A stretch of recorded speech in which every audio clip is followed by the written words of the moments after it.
오늘은 그리스도의 신성이라는 주제를 봅니다. 그리스도의 하나님 되심이란 말이죠. 예수님은 하나님이시다 그 말입니다. 하나님이시다. 자, 그리스도의 신성이라는 주제, 이제 인성에 대해서 다룰 거예요. 예수님은 인성, 신성 둘 다 했는데 신성 중요하죠. 그리스도의 신성이란 말은 예수님이 하나님의 아들이란 말입니다. 하나님의 아들.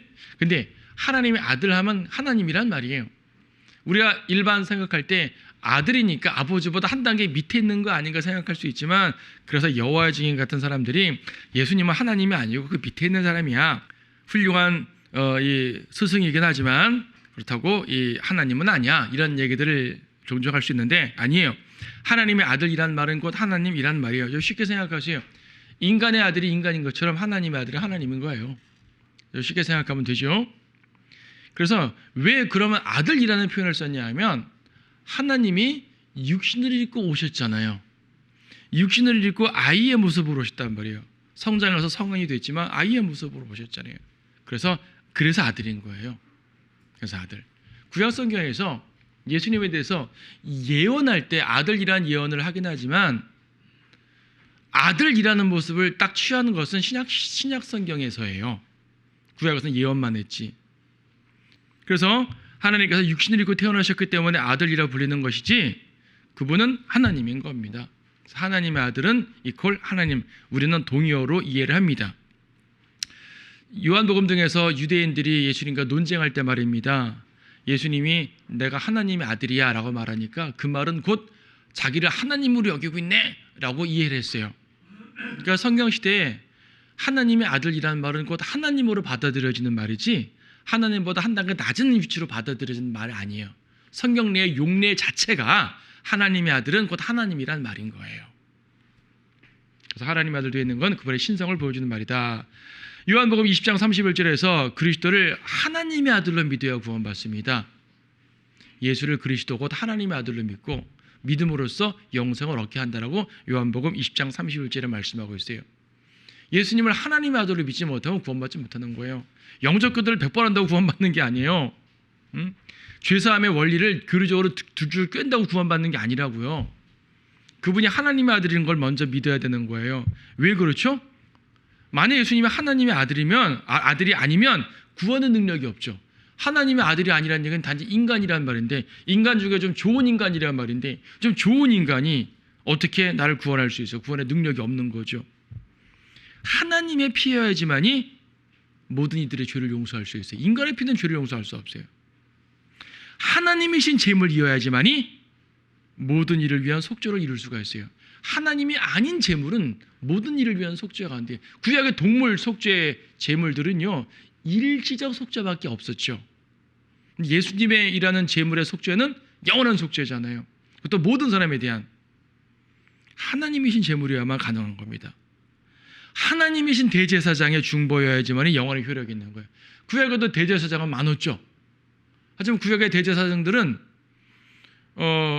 그 자체도 불완한 인간이고, 또 자기가 죽음으로 말미암아 사역을 연속할 수가 없죠. 예수님은 그분 자체가 완전한 하나님이시고 또 영원하시기 때문에 그분의 중보가 영원하죠.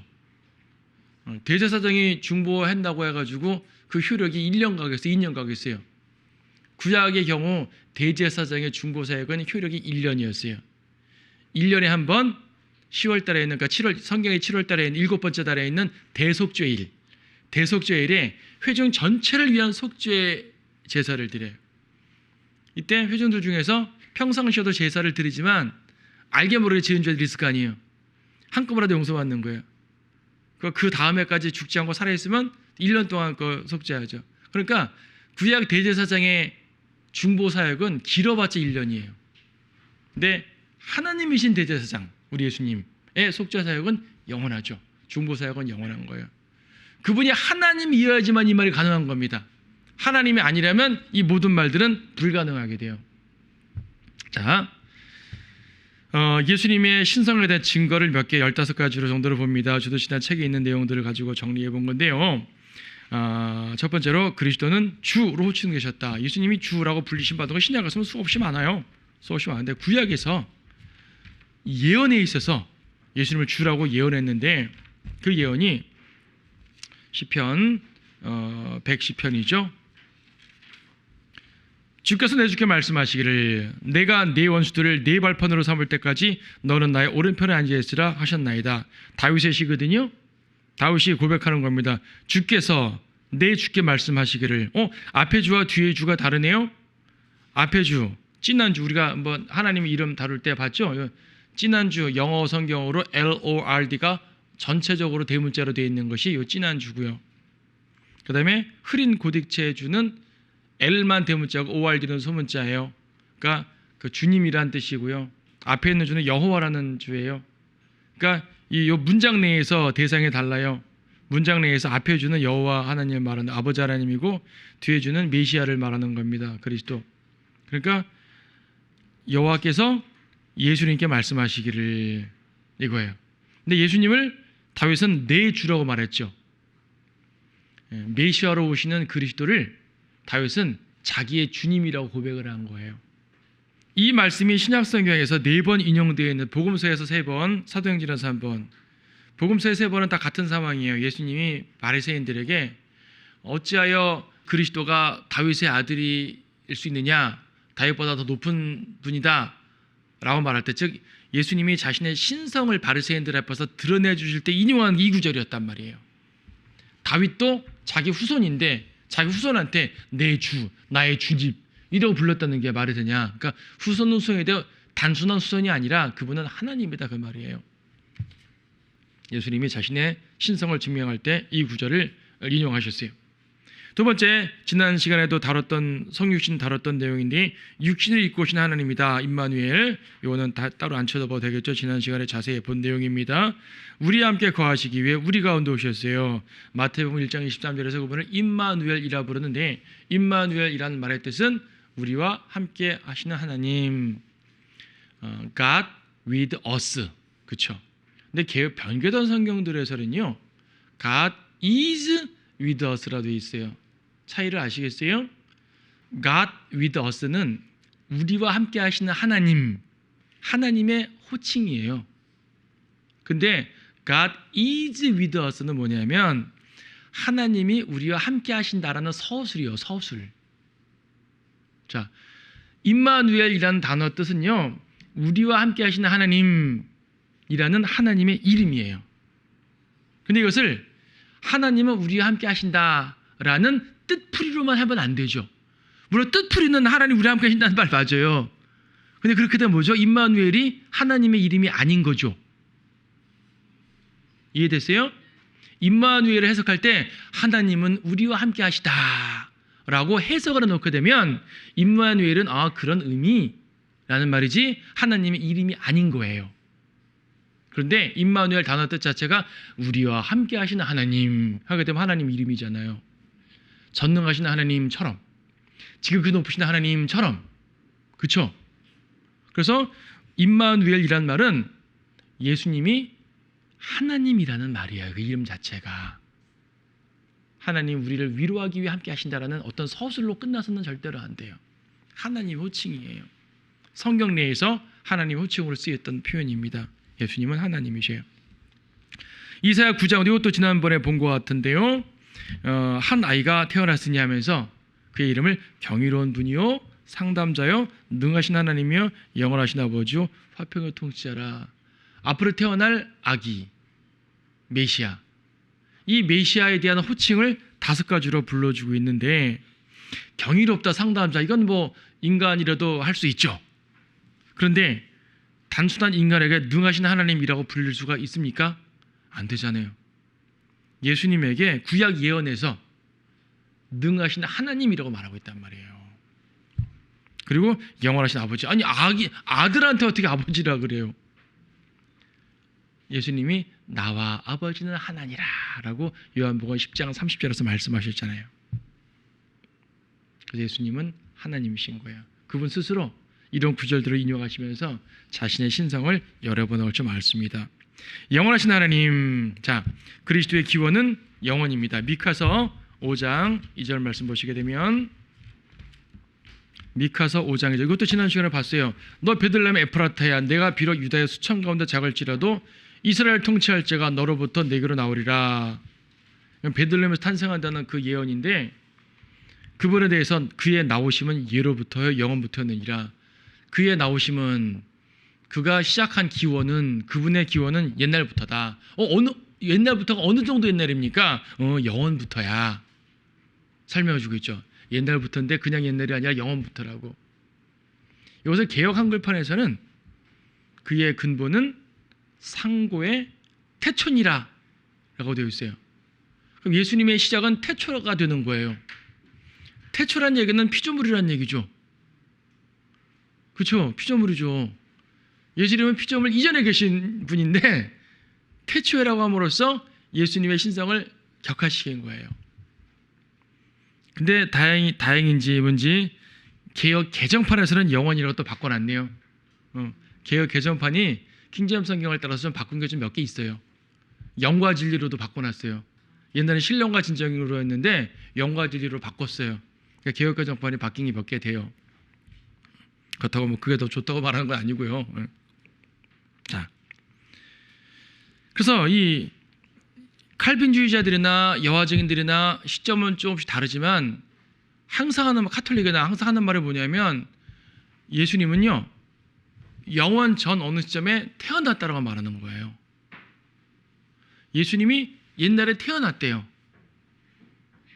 성경에서 예수님이 나왔다고 말하지 않냐? 예수님 나온 거니까 태어난 거다. 언제? 아주 옛날에, 영원 전에. 영원 전 어느 순간 아버지께서 아들을 낳으셨다라고 표현해요. 이게 잘못된 이론이란 말이에요. 성경에서 낳았다. 시편 2편 7절에서 오늘 내가 너를 낳았노라. 낳았다 하지 않았느냐? 이 낳았다는 말은요. 동전녀 탄생을 말하는 거라고요. 우리 지난 시간에 본 것처럼 당연히 인간으로 볼 때는 낳으신 게 맞아요. 하지만 하나님의 입장으로는 낳은 게 아니에요. 예수님은 원래부터 아버지와 함께 있는 거예요. 동등하신 거예요.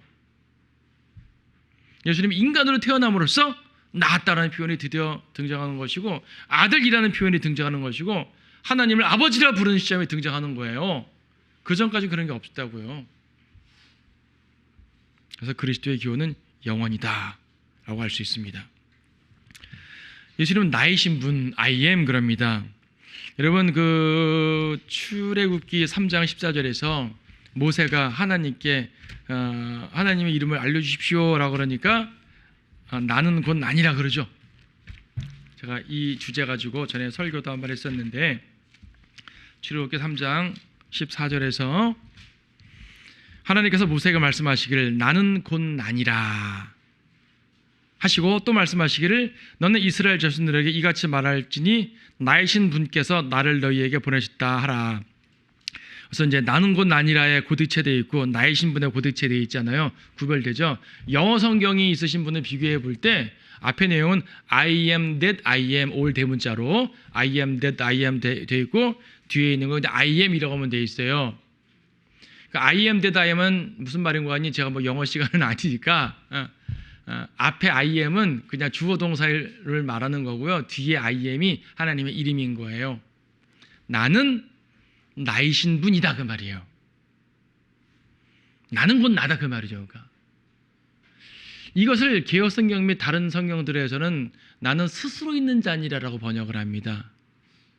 왜 스스로 있는 자라고 번역을 하냐 하면 I am이라는 말은 영어뿐 아니라 히브리어 헬러 다 비슷해요. 이 am이라는 말은 나는 존재한다는 말이거든요.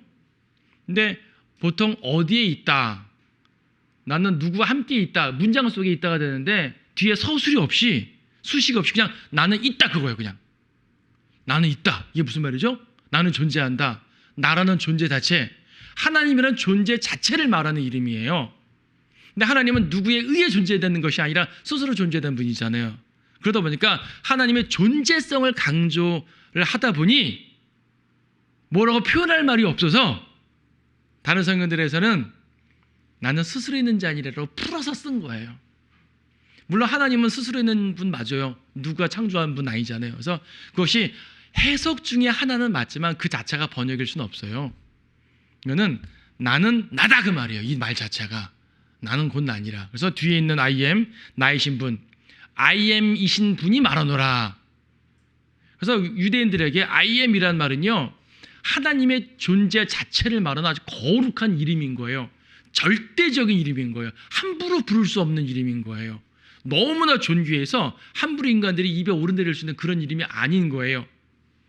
신약에서도 I am 하게 되면 그냥 서술 속에 뭐 I am 뭐뭐 하는 그 I am 말고 그냥 I am 하게 되면 매우 독특한 표현으로 받아들여지는 거예요. 가장 직접적으로 나오는 게 어디냐면요, 요한복음 8장 58절이에요. 요한복음 8장 58절 말씀 보시게 되면 예수께서 그들에게 말씀하시기를 진실로 진실로 내가 너희에게 말하노니 아브라함이 나기 전부터 나는 있느니라 그랬어요. 자 보세요. 아브라함이 나기 전부터 나는 있었느니라 그래야지 어법에 맞죠. 일반적인 어법, 영어로나 한글이나 뭐 저기 헬러가 다 똑같아요. 일반 어법으로 말하려면 아브라함이 나기 전부터 나는 있었느니라 해야지 맞아요. 이거 비문이에요. 일반 문법에서는 틀린 문장이라고요. 시제가 틀렸어요. 근데 성령께서 의도적으로 이렇게 쓰셨어요. 예수님이 의도적으로 이렇게 말씀하셨다고요. 무슨 말이냐면 아브라함이 나기 전부터 I am이니라 그 말이에요. I am. 그냥 단순하게 문장 속에 있는 주어 동사가 아니라 I am이신 분이라 그 말이죠. 아브라함 이전부터 존재한 나이신 분이다 그 말이거든요. 유대인들은 이 말이 무슨 말인지 알아봤어요. 그러니까 59절에서 그들이 돌을 집어서 죽게 던지려고 하였으나 예수님이 자신을 하나님이라고 주장하는구나, 신성모독이네, 이래서 죽이려고 그랬던 거죠. 유대인들은 이 I am이란 말이 무슨 말인지 단번에 알아보는 거예요. 자, 그래서 요한복음 8장 가서 이 사람들은 저 사람이 사람인 주제에 자기를 하나님이라 주장하네 하고 화를 내서 죽이려고 했었어요. 또 다른 장면은 뭐냐면 요한복음 18장 5절에서 예수님 겟세마네에서 예수님을 붙잡으려고 온 겁니다. 사람들이 예수님을 붙잡으러 왔는데 4절에서 너희가 누구를 찾느냐 하니까 예수님을 붙잡으러 온 병사들이 5절에서 나사렛 예수라, 나 예수를 찾는다 그랬죠. 예수께서 그들에게 말씀하시길 내가 그니라. 여기서 I am he 그랬어요. 의도적으로 I am이란 말을 쓴 겁니다. 예수님께서 내가 I am이신 분이야 그 말이에요. 근데 유대인들이 6절에 주께서 내가 그니라 그 말씀하시자 그들이 뒤로 물러서서 땅에 엎드리더라. I am이란 말이 무슨 말인지 유대인들은 알아들었다니까요. 하나님이라는 그 존귀하고 거룩하신 나이신 분, 이 표현 앞에 누군가는 그 나도 모르게 그 권위 앞에 엎드려지는 것이고요. 누군가는 신성모독이 나고 죽이려고 하는 것이고요. 어쨌든 그들은 I am, 나이신 분이라는 말의 의미를 안 거예요. 예수님은 적어도 2번에 걸쳐서 여호와 하나님께서 출애굽기 3장 14절에서 말씀하신 그 표현을 자기에게 적용해서 말씀하신 거예요. 유대인들이 반응이 어땠든 간에 말씀하셨고, 그래서 이것을 좀 더 확장돼 설명하시기 위해서 나는 포도나무요 I am, 나는 생명의 빵이요 I am the bread of life, 뭐 이런 식으로 I am을 몇 번 쭉 말씀하셨는데 그 모든 것들은 자신이 하나님이심을 강조해서 말씀하신 거죠. 자, 예수님은 그분은 스스로 신성을 증명하셨습니다. 죄 용서의 권세, 마가복음 2장 5절 말씀에서 2장 5절에서 그들의 미움을 보시고 그 중풍병자가 말씀하시기를 아들아 내 죄들이 용서함 받았느니라. 죄 용서의 권세를 가진 분은 하나님이죠. 예수님이 내 죄가 용서받았느니라 라고 죄 용서를 선포했습니다. 이걸 보고 서기관들이 아니 저 사람이 어떻게 죄 용서한단 말하는가? 하나님 한 분 외에 누가 죄를 용서한단 말인가? 하나님밖에 죄 용서할 수 없다는 걸 유대인들은 그 말이 뭔 말인지 알아들었거든요. 예수님은 자기가 하나님인 걸 드러내신 거예요. 난 죄 용서의 권세가 있다 그 말이죠. 교황이 죄 용서한다고 선포해버려요. 사제들이 죄 용서한다고 선포해버려요. 고해성사 받고. 자기들은 죄 용서할 권한이 없어요. 인간이 죄 용서할 권한은 어떤 죄면 용서할 수 있는지 아세요? 자기한테 잘못한 죄를 용서할 수 있어요. 누가 저한테 죄를 졌어요. 이건 내가 용서한다 해도 돼. 그건 내가 용서할 권세가 있어요. 그렇죠? 나한테 잘못했으니까 그건 내가 용서할 수 있어요. 근데 다른 사람의 죄를 내가 어떻게 용서해요? 근데 하나님 할 수 있어요. 왜? 모든 죄들이 다 궁극적으로는 하나님께 하는 죄니까. 여러분 개인적으로 하신 죄도 궁극적으로는 하나님께 지은 죄잖아요. 하나님 외에는 죄를 용서할 수가 없어요. 사람들은 자기한테 결례한 것만 용서할 수 있는 거예요. 다른 건 못해요. 그래서 성도들끼리 누가 잘못해서 이 사람 용서 안 했는데 제가 용서합니다. 내가 대신 용서하면 안 되는 거죠. 그 사람이 용서가 되는 거죠. 그렇죠. 다만 용서하라고 권면을 할 수 있겠죠. 성경을 말씀을 통해서. 다른 사람은 그 권한이 없는 거예요. 근데 하나님은 권한이 있죠. 하나님은 모든 죄를 용서할 수 있으니까. 그래서 이 말은 예수님이 자신이 하나님이심을 증명한 말입니다. 예수님은 아버지와 성령님과 동등하십니다. 그래서 마태복음 28장에서 침례를 말씀하실 때 아버지와 아들과 성령의 이름으로 침례를 주라고 말할 때 아버지와 성령과 동등한 선에서 이제 자기 자신을 언급하셨고요. 고린도후서 13장 14절에서 보통 일반 교회들에서 축도할 때 이 구절 갖고 축도해요. 우리는 따로 안 하지만 주 예수 그리스도의 은혜와 예수 그리스도 하나님의 사랑과 아버지 하나님 성령의 교제가 성령 삼위일체 하나님이죠. 너희 모두 함께 있을지어다 아멘 하는데요. 예수님이 아버지와 성령과 동등한 라인으로 자신을 설명하고 계시는 부분이에요. 그래서 이걸 보더라도 예수님의 신성을 알 수 있다. 또 하나님만이 할 수 있는 고유한 속성이 몇 개 있습니다. 무소부재, 전지전능. 이 세 가지는 그야말로 하나님만이 갖고 있는 특별한 성품이에요. 예수님이 자기 자신에게 전능, 전지, 무소부재를 다 적용하셨어요. 무소부재. 마태복음 18장 20절 말씀에서 두세 사람이 내 이름으로 함께 모이는 곳에서는 나도 그들 가운데 있느니라. 여러분 지금 주님이 여기 계셔요 안 계셔요? 계시죠? 주님 이름으로 모였잖아요. 여러분 각자 몸 안에 계신다는 개념은 내주하신다는 개념이고 우리 모임 가운데 계시다는 말은 임재하신다는 개념이에요. 주님 우리 모임 가운데도 계시고 여러분 각자 안에도 계시는 겁니다. 예. 근데 주님이 얼마나 많으면은 우리 각자에게 다 계셔요. 두세 사람이 모였어요. 우리 교회에서 모였죠. 주님이 여기 계시죠. 또 어떤 교회에서 주님의 이름으로 모일 거 아니겠어요. 가짜교회하고 올바른 교회인 경우를 말할 때 주님 계시잖아요. 또 교회로 구성되지 않았어도 성도들의 서너만 모여서 주님의 이름으로 기도도 하고 복음도 전하고 찬송도 불러요. 주님 그 가운데 계신단 말이에요. 약속하셨잖아요. 예수님께서 한꺼번에 여기 계셔요. 여기저기 계셔요. 뭐예요? 무소부재하심이죠. 물론 육체로 입으셨을 동안은 못 그럽니다. 당시에는 안 됐어요. 당시에는 육체가 제한되어 있으니까. 하지만 지금 영으로 계시는 상황에서는 됩니다. 그래서 이거는 성령님의 모습이라고도 되죠. 영으로 계신 분은 성령님이니까. 전지하신 모든 걸 다 아십니다. 주님께서는 사람의 생각들을 다 아신다고 했고요. 특히 마태복음 12장 40절 같은 경우는 요나의 표적을 말하면서 인자도 사흘날 삼흘밤 땅의 심장 속에 있을 거다 말씀하시고 마태복음 24장에서 종말을 예언하시고 이런 것들이 뭐죠? 미래 예언하는 거잖아요. 예언의 능력, 모든 것을 아시는 거 이거는 전지하심. 마태복음 21장에서는 주님이 그 예루살렘 성으로 입성하실 때 저 건너편 마을 가면 나귀가 묶여 있을 거야. 나귀 풀러가 주인이 뭐라 그러게 되면 주께서 쓰신다 하라라고 말하면 돼. 그러면 알아서 줄 거야. 예수님이 그 주인하고 나귀 주인하고 미리 입 맞춘 거 아니에요. 말 맞춘 거 아니에요. 모든 상황을 아시고 말하는 거죠. 그 모든 것들을 주님 아시는 거예요. 전능하시다.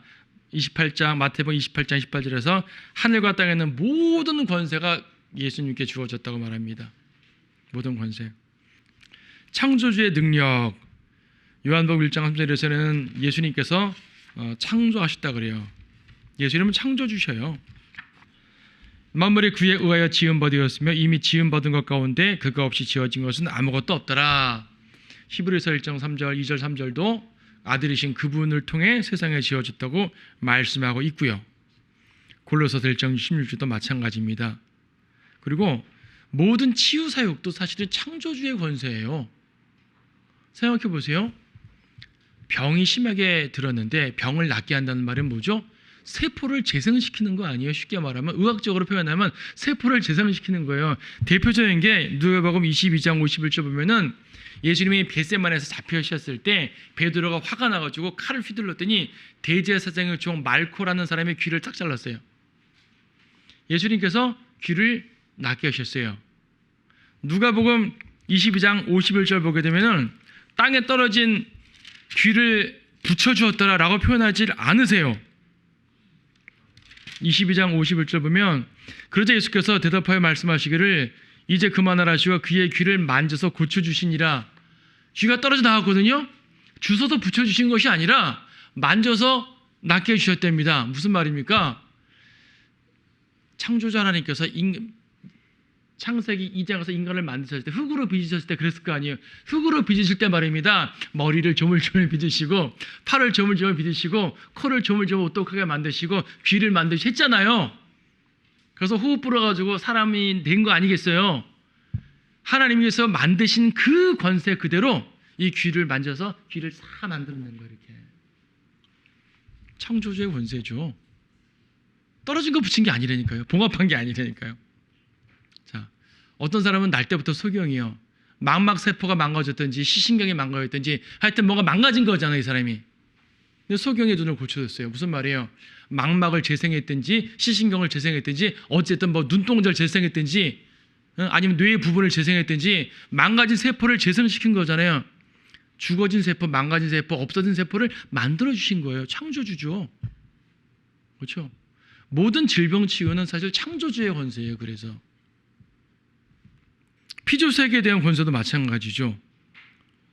마태복음 8장에서는 바람을 꾸짖었답니다. 바람과 바다를 꾸짖었어요. 예수님이. 무슨 말입니까? 어이 바다 잠잠하네? 이거죠. 제자들이 무서웠다니까 바람 가만히 있어 멈춰. 뭐 소리를 지르셨는지 조용히 말씀하셨는지 모르지만 어쨌든 주님께서는 꾸짖으셨어요. 감히 하나님의 아들이 누워있는데 어디 배를 흔드는 거야? 꾸짖으신 거예요.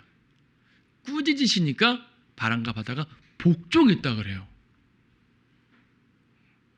단지 자연에 대해서 관장하는 정도가 아니라 권세가 있는 거죠. 마태복음 14장에서 무리를 걸어오시기도 했네요. 자, 주님은 그런 분이에요. 하나님 아니고 누가 해요? 마술사가 할 수 있는 게 아니라고요. 마법사가 할 수 있는 게 아니라고요. 슈퍼맨들이 할 수 있는 게 아니라고요. 마귀가 할 수 있는 게 아니라고요. 창조주 하나님께서 하는 거예요.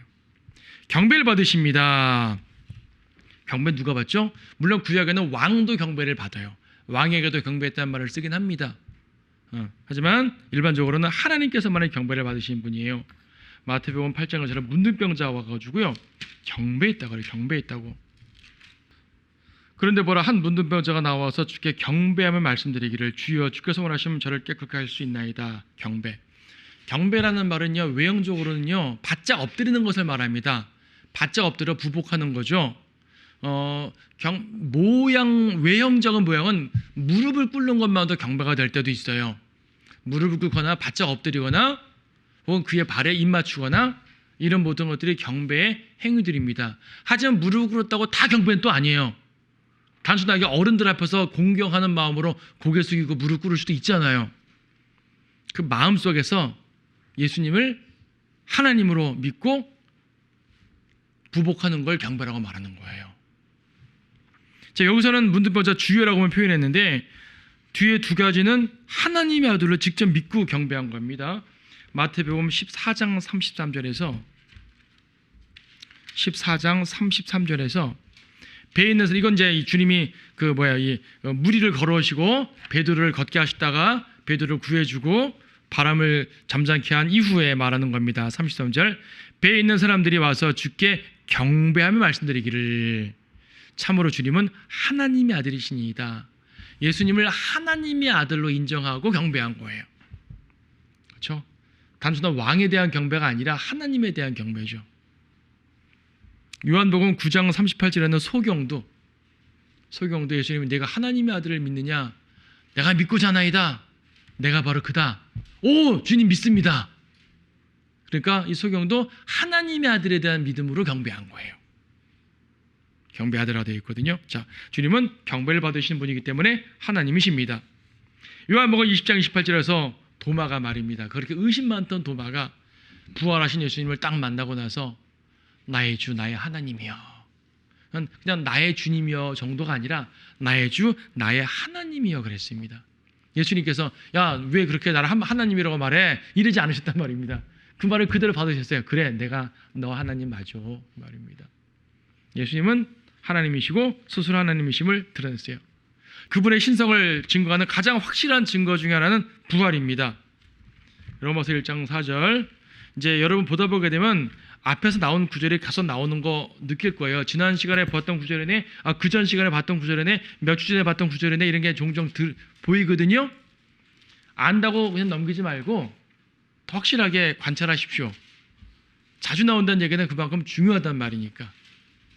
로마서 1장 4절에서 거룩의 영으로는 죽은 자들로부터 부활하여 능력으로 하나님의 아들로 선포되셨으니, 부활은 하나님의 아들임을 입증하는 능력이에요. 하나님이니까 부활하는 겁니다.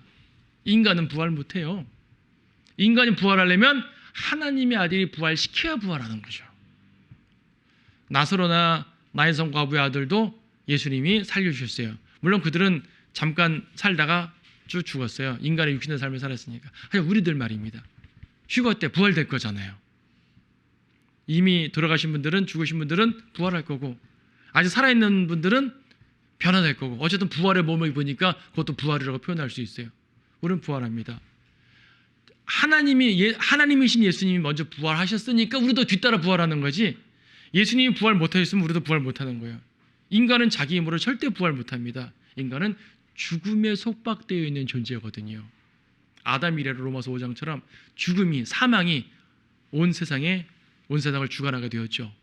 우리는 죽음 속에 있는 존재들이에요. 그래서 죽음을 두려워하는 거죠. 그런데 예수님이 사망을 이기시고 부활하셔서 우리에게도 부활시키겠다고 약속해 주셨기 때문에 우리도 본질적으로는 사망을 이긴 존재들인 거고, 그래서 두려워하지 않는 거고, 언젠가 그 일이 이루어질 것이고, 그 일이 가까운 시일 내에 일어나기를 바랄 뿐이고, 그렇죠?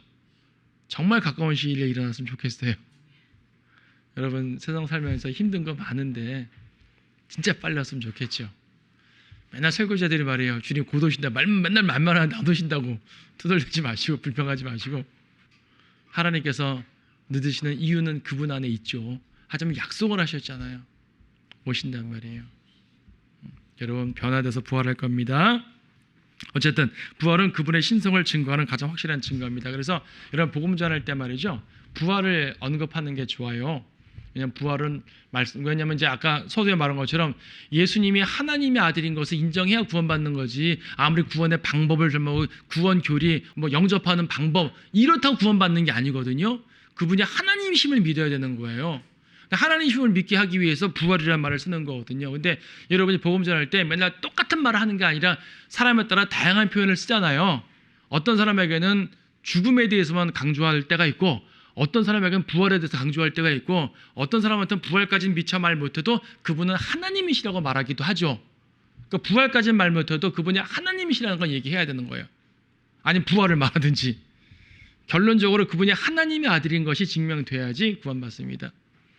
영접기도만 시키는 경우는 어떤 경우냐면, 교회에 오래 다녀서 알 거 다 아는 사람, 알 거 다 아는데 자기 의지로 영접하지 않은 사람 있잖아요. 이런 사람은 교리를 막 설명할 필요 없잖아요. 다 아니까. 지식은 있으니까. 그분들한테는 영접할 수 있도록 도와드리면 되지만, 정말 아무것도 모르는 사람들 많아요. 그분들한테는 영접하는 방법 아무리 가르쳐도 소용없어요. 영접기도 100번 하면 뭐예요? 그분이 하나님이신 걸 모르는데, 그분이 나를 위해 죽으신 걸 모르는데, 그분이 내 죄를 씻으신 걸 모르면 소용없죠. 그래서 그분이 하나님이신 것을 꼭 어떤 형태든지, 부활을 말하든 다른 걸 말하든 그분이 하나님이신 것을 설명을 해야지 복음을 제대로 전할 수 있다는 것을 이해해야 됩니다. 그 부분이 매우 중요합니다. 그 이외에 그리스도의 신성을 반대하는 반론들이 많이 있지만 다 크게 의미 있는 말들이 아닙니다. 예수님은 하나님의 아들일 뿐이지 하나님 아니다. 아까 서두에 말한 것처럼. 아니요, 성경에서 예수님 태어나고 하나님을 아버지라 부르고 하나님께 기도하고 하나님께 보내심 받았다라는 표현이라든지 육체를 입었다 이런 표현들은 모두 구속 사역을 위해서 스스로 육신을 입고 오셨다는 말일 뿐이에요. 그리고 오셨으면 질서에 순종하는 거죠. 예수님은 아버지와 같은 분이고 동등하지만 아들로 내려오신 순간 스스로 질서에 순종하셨어요.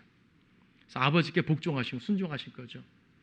원래부터 낮으신 존재가 아니라 낮은 자리로 오셨기 때문에 그에 맞춰서 질서를 지키신 겁니다. 그래서 기도했단 말도 나오는 거고 아버지로 볼단 말 나오는 거지, 이것이 주님의 신성이 없단 말이 아닙니다. 예수님이 하나님이라면 두 명의 신이 있는 거 아니냐 이렇게 주장하는 분들도 있는데, 이건 삼위일체라는 말로 설명 가능하죠. 우리 삼위일체 앞에서 배웠으니까 여기서 자세히 말씀 안 드립니다. 나와 아버지는 하나니라. 두 인격체지만 한 하나님이란 말입니다. 요한일서 5장 7절 아버지와 말씀과 성령 셋은 하나라고 말하고 있죠. 예수님은 죽었으니까 하나님이 아니다. 시편에는 죽지 않는다고 예언하신 게 아니라 죽음에 머물지 않는다고 말하신 거거든요. 우리 이거 다른 시간에 봤어요. 시편 16편 10절 지옥에 버려두지 아니하시고 그의 몸을 썩어짐에 버려두지 아니하시고 그의 혼을 지옥에 버려두지 않는다. 이건 죽음에 머물지 않게 한다는 말입니다. 부활함으로써 주님은 하나님이심을 증명했어요. 자, 여기 이제 러크만 조선시대 보게 되면 반론들을 별도의 챕터로 분류하는데 보면 그 말이 그 말이니까 제가 간단하게 말했어요. 중요한 건 그분이 그리스도가 하나님이시다라는 말 제가 쭉 강조드렸는데, 이 부분을 여러분들이 마음속에 딱 갖고 여러분의 이제 영적 지식에서 당연히 알고 있는 말이지만 설명할 수 있을 정도로 구체적으로 잘 정돈해 놓으세요. 주대신학이라는 과목 자체가 여러분에게 새로운 걸 알려주는 과목이 아니에요. 여러분이 설명할 수 있도록 만들어낸 과목이에요. 예수님이 하나님이신 거, 예수님이 하나님이신 거 여러분 모르는 사람 있었어요? 다 알잖아요. 왜 이렇게 강조해요? 이걸 설명할 수 있으라고. 조선신학을 배우는 목적은 여러분이 가르칠 수 있도록 체계적인 학습이니까 그렇게 하시면 돼요.